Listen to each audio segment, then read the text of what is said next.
ओम नमो भगवते वासुदेवाय। भागवत पुराण दशम स्कंद 37वां अध्याय।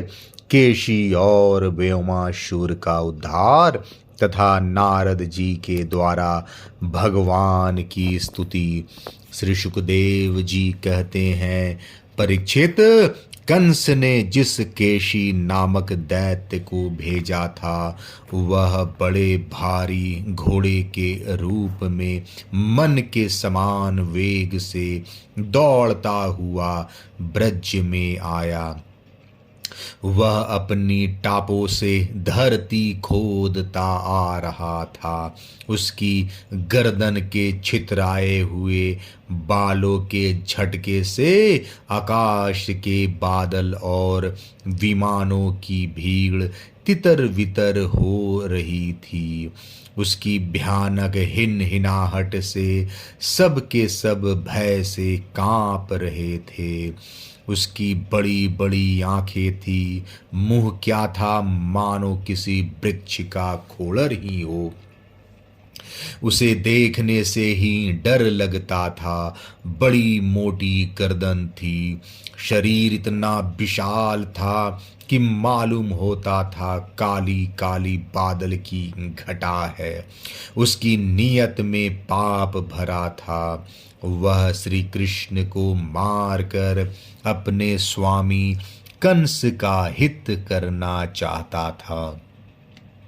उसके चलने से भूकंप होने लगता था। भगवान श्री कृष्ण ने देखा कि उसकी हिनहिनाहट से उनके आश्रित रहने वाला गोकुल भयभीत हो रहा है और उसकी पूंछ के बालों से बादल तितर बितर हो रहे हैं तथा वह लड़ने के लिए उन्हीं को ढूंढ भी रहा है। तब वे बढ़कर उसके सामने आ गए और उन्होंने सिंह के समान गरज कर उसे ललकारा। भगवान को सामने आया देख वह और भी चिढ़ गया तथा उनकी ओर इस प्रकार मुंह फैलाकर दौड़ा मानो आकाश को पी जाएगा।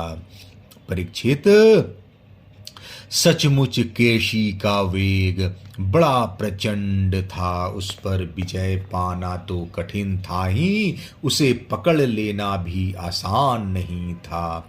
उसने भगवान के पास पहुंचकर दुलत्ती झाड़ी, परंतु भगवान ने उससे अपने को बचा लिया। भला वह इंद्रियातीत को कैसे मार पाता। उन्होंने अपने दोनों हाथों से उसके दोनों पिछले पैर पकड़ लिए और जैसे गरुड़ सांप को पकड़कर झटक देते हैं उसी प्रकार क्रोध से उसे घुमाकर बड़े अपमान के साथ 400 हाथ की दूरी पर फेंक दिया और स्वयं अकड़ कर खड़े हो गए। थोड़ी ही देर के बाद केशी फिर सचेत हो गया और उठ खड़ा हुआ। इसके बाद वह क्रोध से तिल मिलाकर और मुंह फाड़कर बड़े वेग से भगवान की ओर झपटा। इसको दौड़ते देख भगवान मुस्कुराने लगे। उन्होंने अपना बायां हाथ उसके मुंह में इस प्रकार डाल दिया जैसे सर्प बिना किसी आशंका के अपने बिल में घुस जाता है।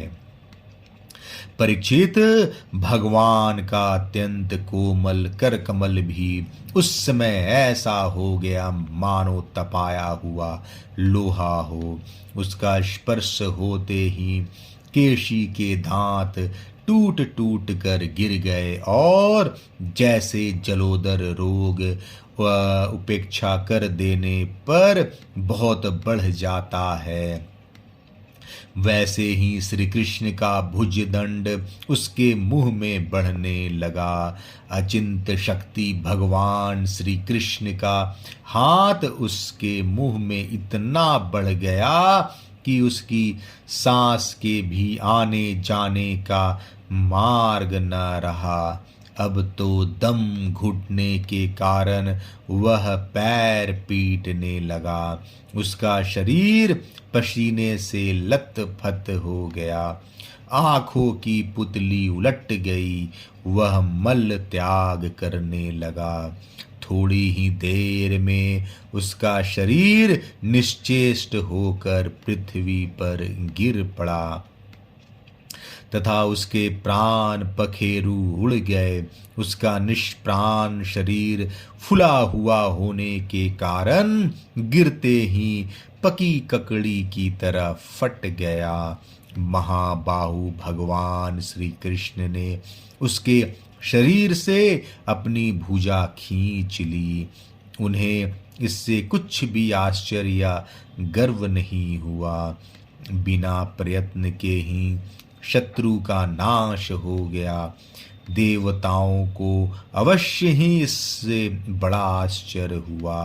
वे प्रसन्न होकर भगवान के ऊपर पुष्प बरसाने और उनकी स्तुति करने लगे। परीक्षित, देवर्षि नारद जी भगवान के परम प्रेमी और समस्त जीवों के सच्चे हितैषी हैं।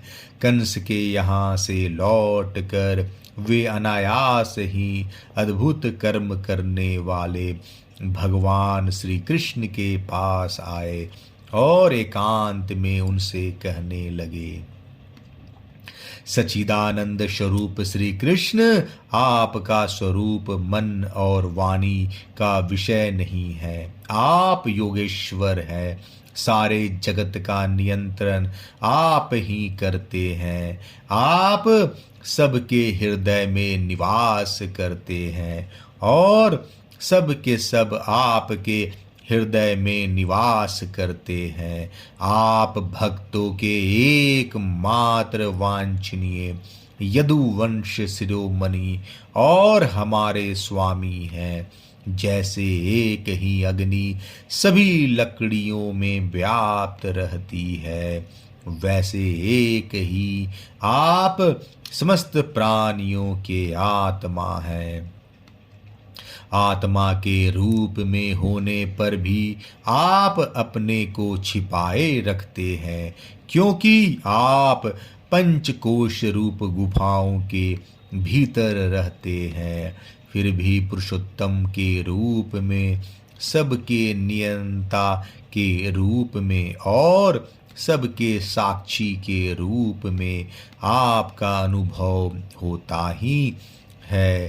प्रभु, आप सबके अधिष्ठान और स्वयं अधिष्ठान रहित हैं।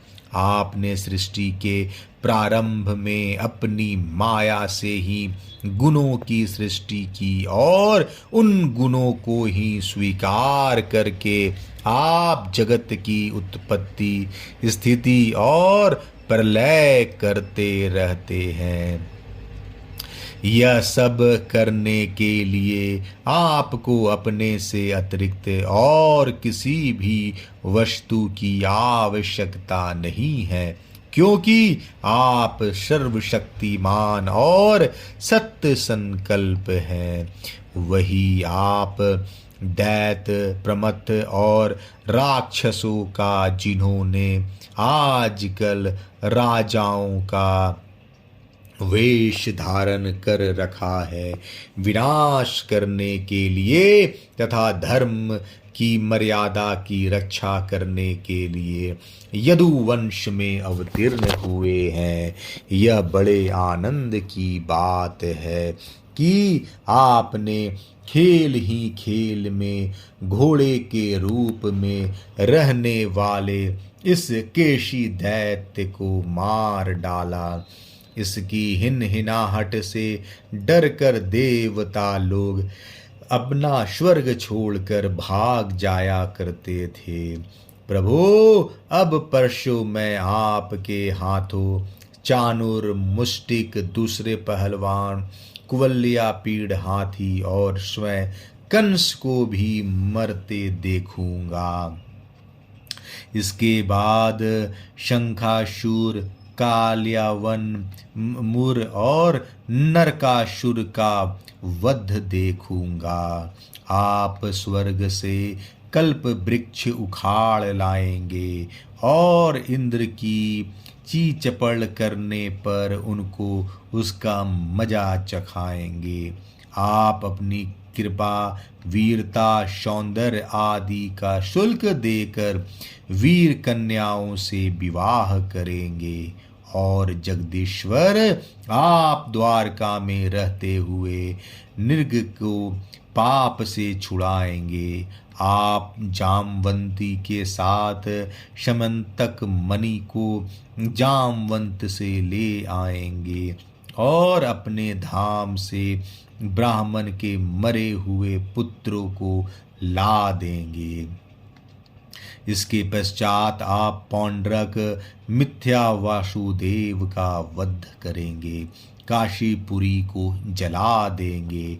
युधिष्ठिर के राजसु यज्ञ में चिदिराज शिशुपाल को और वहां से लौटते समय उसके मौसेरे भाई दंतवक्त को नष्ट करेंगे। प्रभु द्वारका में निवास करते समय आप और भी बहुत से पराक्रम प्रकट करेंगे, जिन्हें पृथ्वी के बड़े बड़े ज्ञानी और प्रतिभाशील पुरुष आगे चलकर गाएंगे। मैं वह सब देखूंगा। इसके बाद आप पृथ्वी का भार उतारने के लिए काल रूप से अर्जुन के सारथी बनेंगे और अनेक अक्षौहिणी सेना का संहार करेंगे। यह सब मैं अपनी आंखों से देखूंगा। प्रभु आप विशुद्ध विज्ञान घन हैं। आपके स्वरूप में और किसी का अस्तित्व है ही नहीं। आप नित्य निरंतर अपने परमानंद स्वरूप में स्थित रहते हैं, इसलिए सारे पदार्थ आपको नित्य प्राप्त ही हैं। आपका संकल्प अमोघ है। आपकी चिन्मयी शक्ति के सामने माया और माया से होने वाला यह त्रिगुणमय संसार चक्र नित्य निवृत्त है, कभी हुआ ही नहीं। ऐसे आप अखंड एक रस सचिदानंद स्वरूप निर्तिशय ईश्वर संपन्न भगवान की मैं शरण ग्रहण करता हूँ। आप सबके अंतर्यामी और नियंता हैं। अपने आप में स्थित परम स्वतंत्र है। जगत और उसके अशेष विशेषो अभाव भाव अभाव रूप सारे भेद विभेदों की कल्पना केवल आपकी माया से ही हुई है। इस समय आपने अपनी लीला प्रकट करने के लिए मनुष्य का सा श्री विग्रह प्रकट किया है और आप यदु, वृष्णि तथा शातवत वंशियों के शिरोमणि बने हैं। प्रभु मैं आपको नमस्कार करता हूँ। श्री सुखदेव जी कहते हैं, परीक्षित, भगवान के परम प्रेमी भक्त देवर्षि नारद जी ने इस प्रकार भगवान की स्तुति और प्रणाम किया। भगवान के दर्शनों के आहद से नारद जी का रोम रोम खिल उठा। तदंतर उनकी आज्ञा प्राप्त करके वे चले गए। इधर भगवान श्री कृष्ण केशी की लड़ाई में मारकर फिर अपने प्रेमी एवं प्रसन्नचित्त ग्वाल बालों के साथ पूर्ववत पशुपालन के काम में लग गए। तथा व्रजवासियों को परमानंद वितरण करने लगे। एक समय वे सब ग्वाल बाल पहाड़ की चोटियों पर गाय और पशुओं को चरा रहे थे तथा कुछ चोर और कुछ रक्षक बनकर छिपने छिपाने का लुका लुकी का खेल खेल रहे थे।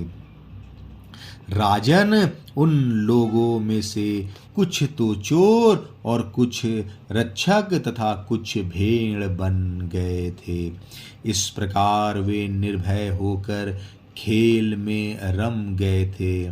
उसी समय ग्वाल का वेश धारण करके वयमासुर वहां आया। वह मायावियों के आचार्य मयासुर का पुत्र था और स्वयं भी बड़ा मायावी था। वह खेल में बहुधा चोर ही बनता और भेड़ बने हुए बहुत से बालकों को चुरा कर छिपा आता। वह महान असुर बार बार उन्हें ले जाकर एक पहाड़ की गुफा में डाल देता और उसका दरवाजा एक बड़ी चट्टान से ढक देता।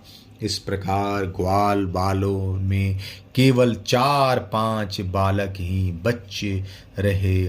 भक्तवत्सल भगवान उसकी यह करतूत जान गए। जिस समय वह ग्वाल बालों को लिए जा रहा था उसी समय उन्होंने जैसे सिंह भेड़ियों को दबोच ले उसी प्रकार उसे धर दबाया। व्योमासुर बड़ा बली था। उसने पहाड़ के समान अपना असली रूप प्रकट कर दिया और चाहा कि अपने को छुड़ा लूं, परंतु भगवान ने उसको इस प्रकार अपने शिकंजे में फांस लिया था कि वह अपने को छुड़ा न सका। तब भगवान श्री कृष्ण ने अपने दोनों हाथों से पकड़कर उसे भूमि पर गिरा दिया और पशु की भांति गला घोंट कर मार डाला। देवता लोग विमानों पर चढ़कर उनकी यह लीला देख रहे थे। अब भगवान श्री कृष्ण ने गुफा के द्वार पर लगे हुए चट्टानों के पिहान तोड़ डाले और ग्वाल बालों को उस संकटपूर्ण स्थान से निकाल लिया। न बड़े बड़े देवता और ग्वाल बाल उनकी स्तुति करने लगे और भगवान श्री कृष्ण ब्रज में चले आए। 37वां अध्याय समाप्त। जय श्री कृष्णा।